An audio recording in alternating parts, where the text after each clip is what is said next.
ప్రభునందు ప్రియులైన మీకందరికీ యేసుక్రీస్తు ప్రభువారి నామంలో శుభవందనాలు తెలియజేస్తూ ఉన్నాం. దైవజనులు బ్రదర్ భక్త సింగ్ గారి పరిచర్యలో నుండి దైవ మర్మములు ఆగస్టు 18. తన్ను తాను హెచ్చించుకున్నవాడు తగ్గింపబడును, తన్ను తాను తగ్గించుకున్నవాడు హెచ్చింపబడును. మత్తయి సువార్త 23:12. నెబుకద్నెజరు పశ్చాత్తాపడకపోయిన ఎడల ఆ చెట్టు వలె అతడును నరికివేయబడునని దానియేలు బహు స్పష్టమైన భాషలో అతనికి తెలియజేసెను. దేవుడు తనతో మాట్లాడినను నెబుకద్నెజరు మారు మనసు పొందకపోయెను. అతని మార్పుకై దేవుడు 12 నెలలు కనిపెట్టెను. అతడు ఆ హెచ్చరికను అలక్ష్యం చేసెను.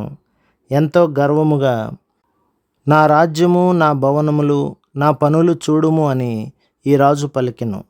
దేవుని ఎదుట తాను ఒక పశువు వలె ఉన్నాననియు, తాను కేవలం అజ్ఞానుడననియు గ్రహించలేకపోయెను. పాపము చేయు వారందరూ దేవుని దృష్టిలో అట్టివారుగానే ఉన్నారు. నిత్యమైన వాటిని వారు గ్రహింపరు. నిత్యమైన విషయముల విలువ వారికి తెలియదు. దేవుని ఎదుట బలము, విద్య వట్టివే. మానవులు ఆయన ఎదుట పశువుల వలె ఉన్నారు. మనము రక్షింపబడిన తర్వాత కూడా దేవుడు మనకిచ్చిన స్థానములో నుండి మనలను తొలగించుటకు శత్రువు ప్రయత్నించును. ప్రభు తన ప్రజలు తనతో పాలువారుగా ఉండవలెనని తనంతట తానే కోరుచున్నాడు. తిరిగి జన్మించిన వారందరూ తనతో సహపనివారిగాను తన పాలి భాగస్థులుగాను ఉండవలెనని కోరుచున్నాడు. మనము జయించు వారముగా ఉండినట్లయినచో నిజముగా దేవునితో పాలి భాగస్థులమైందుము, దేవుని దూతలకు సహా తీర్పు తీర్చువారముగా నుందుము. కొరింథీయులకు రాసిన మొదటి పత్రిక 6:3. దేవుడు రాజులకు, అధికారులకు తీర్పు తీర్చినప్పుడు ఆ తీర్పులో మనము ఆయనతో పాలి భాగస్థులముగా ఇందుము. మనలను మనము హెచ్చించుకొనుట ద్వారా ఎక్కువ మహిమ కలుగునని సహజముగా తలంచెదరు.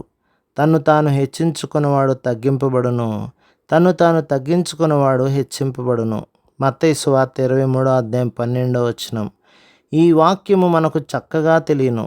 ఎన్నో మార్లు దీనిని బైబిల్లో చదివితిమి. అయినను మనలను హెచ్చించుకొనుటయే మనకు ప్రీతికరముగా ఉండును.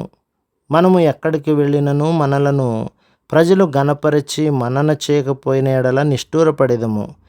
ఇతరులు మనలను పొగిడినప్పుడు, మనలను గూర్చి మంచిగా మాట్లాడినప్పుడు ఎంతో సంతోషించెదము. దానిని గూర్చి గర్వించెదము కూడా. అది సహజం. అయితే దైవ నియమము వేరుగా ఉన్నది. అదేమనగా, మనము జయించు వారముగా ఉండగోరినచో మనలను మనము తగ్గించుకొనేదము. ప్రభు మిమ్మును, మీ కుటుంబమును, మీ సంఘమును దీవించి ఆశీర్వదించునుగాక. ఆమేన్.